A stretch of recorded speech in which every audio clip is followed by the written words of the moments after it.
Before we start tech class today, we're going to get a little inspiration for our new project. See if you can make a guess on what we're going to be doing. Tap the charts again. It's Everything is Awesome. Oh my gosh, I love this song. Everything is awesome. Everything is cool when we're part of the team. Everything is awesome when you're living your dream. Always use a turn signal. Park between the lines. Yes. Drop off dry cleaning before noon. Read the headlines. Don't forget to smile. Always root for the local sports team. Go sports team! Always return a compliment. Hey, you look nice. So do you. Drink overpriced coffee. Here you go. That's $37. Awesome. Everything is awesome. Did you see where are my pants last night? Classic episode. Everything is awesome. Incoming instructions for you for tech class. Do you have any guesses what our project is going to be that we're starting today? It has to do with the Lego Movie. And by the way, the Lego Movie was made partly by using stop motion animation, but also by using a lot of computer graphics and just messing around with Lego pictures on the computer, basically. So some of it stop motion, some of it not so much, but your project's going to be all stop motion. So let's start tech class. Happy tech class, Tech Tuesday, 2nd and 3rd graders. We are going to start a new stop motion project today. This is your final stop motion project for tech class, although you're always welcome to use the app if you have other creative movie making ideas. But for the final class project that we're going to do, we're going to make a movie that has all sorts of different toys and other creative props in it.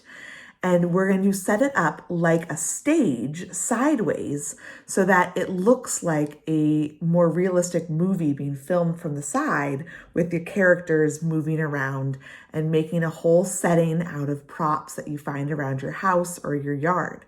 So you're first going to need to figure out how to set up your stage and your iPad or other filming device so that they're lifted up a little bit so that the iPad is facing the stage and you can kind of have it at stage level upright. So I'll show you what that looks like in just a moment. And then you're also going to need to go around and figure out what characters and other props you want. So I got some little fox toys and I got a little doll. And if you can, try to find some of your characters that have movable arms and legs that can, move separately from each other. This little doll's legs can move apart from each other. His arms move together, but separately from the legs. And his head can move around a little bit. So if you have little toys that can have movable body parts, that's going to be the best for this video because it helps them look like they're actually more realistically moving in the video if you can have their body parts move individually instead of their whole body just kind of zooming across the screen. So some of the characters I'm using are not movable in separate body parts, but if you do have some that are movable, like Lego people or other Lego characters, Playmobil characters like the one Sylvia used in her stop motion video we watched a few weeks ago at school with the pregnancy announcement, and lots of other little dolls. Like this is not Playmobil or Lego, but it has movable body parts. So anything that has little movable body parts will be a really great bet for this project. Lego people and Lego characters will be the best in terms of how easy they are to use for this project, especially if you have a base or some other big Lego piece that they can stand on, because their little feet, the Lego feet, have those holes so that you can stick them right onto the Lego mat and have them stay in place while you move their other body parts. So if you have Legos, I recommend using them kind of like the Lego Movie. That's how they made the Lego Movie, stop motion. So get your characters and your props, and then you can also get something to make your scene. I'm gonna have a forest scene, so I went out to the yard and got some sticks and branches and leaves that I'm gonna use to decorate my stage. And then I'll show you my setup and show you some of the things that we're gonna be practicing in this video project. Here is my setup for the stop motion movie project for using toys and other exciting props. You want your stage area to be kind of lifted up. So I found this little shelving unit that we had around the house, but your stage could be a shoebox or maybe a tray stacked up on some books. You can be creative. You just need to get it a little bit higher.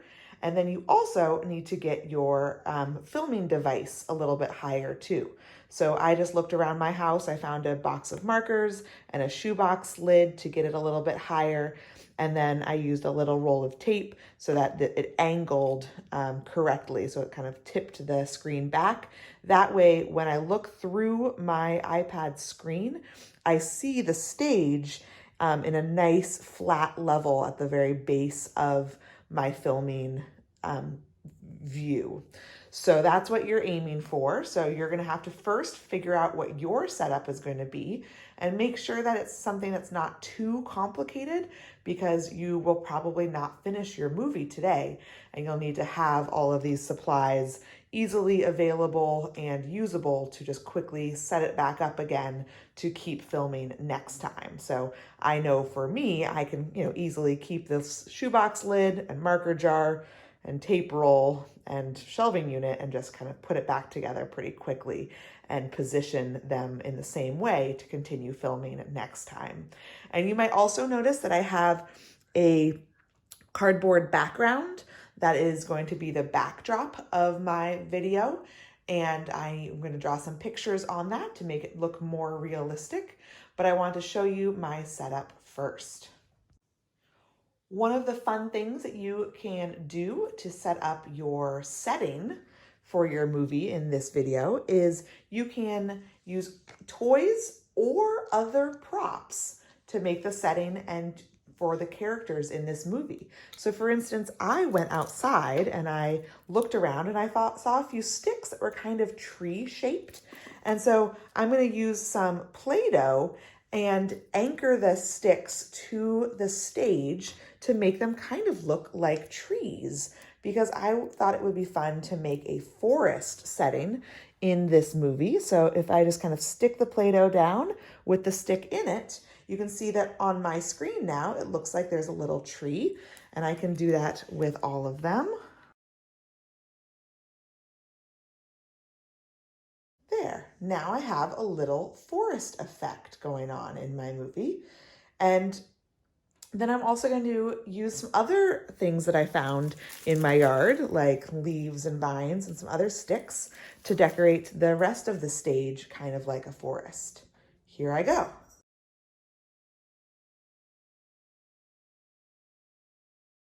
There, now it looks a little bit more like a forest. I might try to, strategically tuck a few leaves to cover my Play-Doh so the Play-Doh is not so distracting in its bright blue color. But that looks a little bit more like a forest, especially if you see on my screen right now on the filming device that it could look a lot like a forest through my little video.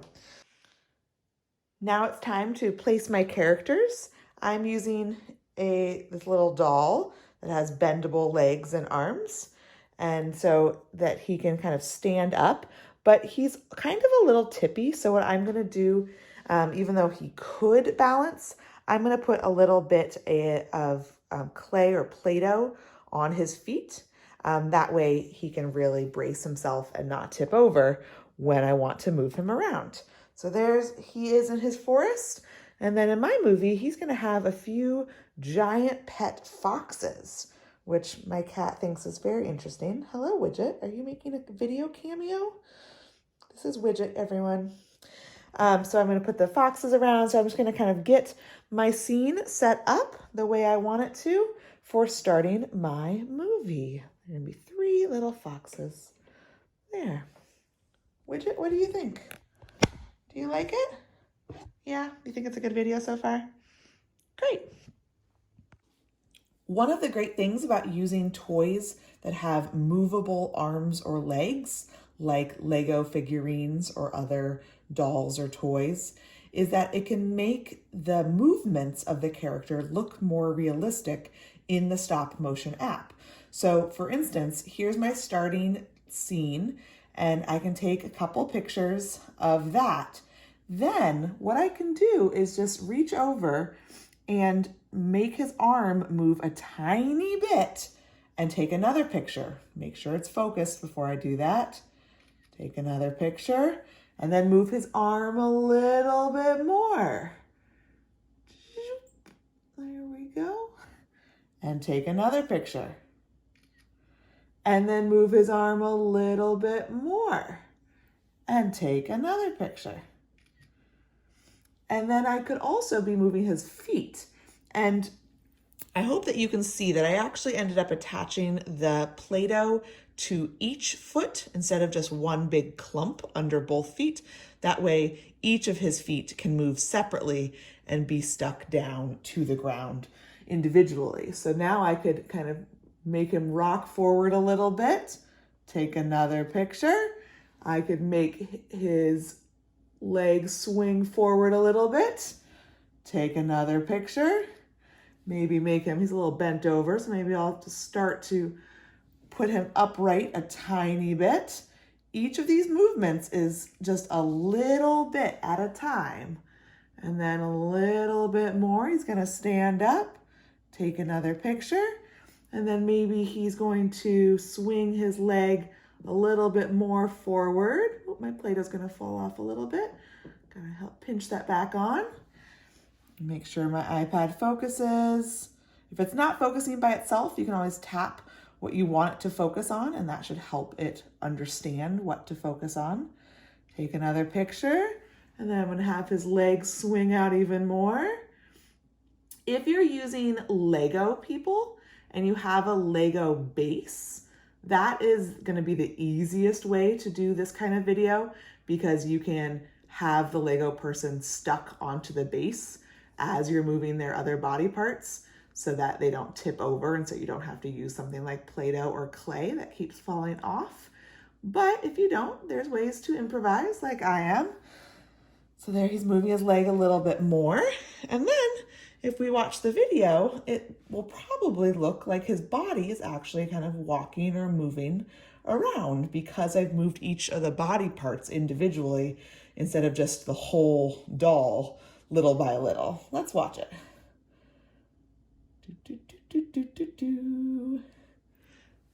So you see how it looks like he's actually moving his body a little more realistically. I'll show you what it looks like if I were to just have him walk around without moving his body parts. So let's do a quick new little movie. And if I just have him stand upright, which is an option. Some of you might choose to have toys or only have toys that can't move individually. But if I have him stand upright and take a picture and then move him forward, take a picture, move him forward again, take a picture, and I keep doing that over and over again, he's not gonna look like he's moving as realistically as if I were to move his body parts by themselves to make him look like he was walking. Because if you think about it, when you walk, each leg moves by itself, forward and then stepping, and your arms kind of sway too. So now let's watch what it looks like when I just move his whole body at once. So that's still a pretty cool video, but it's not as realistic of movement. And so the hope is that you'll try to figure out ways that you can have your characters look like they're moving a little more realistically in this video project. All right, stop doing that. So I'm gonna go back to my other one, the one that actually had his body parts moving more realistically. And you can see that he's stumbling a little bit as I'm figuring out how to make him move, but he looks like he's actually a little person moving his body as opposed to almost a zombie just moving across the screen. So that's a little tip for helping with this video. And remember, you can have more than one character move at a time. So I've only had him move so far, but every time he moves, I could also have the fox in the background move a little bit too. Like maybe the fox starts to take a step up onto the log as he starts to move his other leg. Let's see if I can reach over and do this. Excuse me, little person, I need to move your other leg.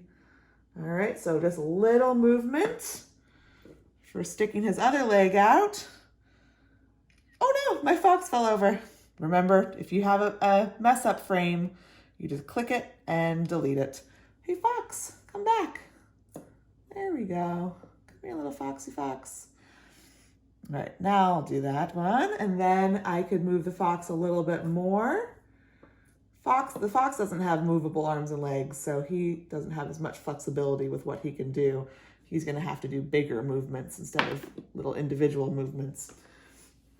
Little person, come back.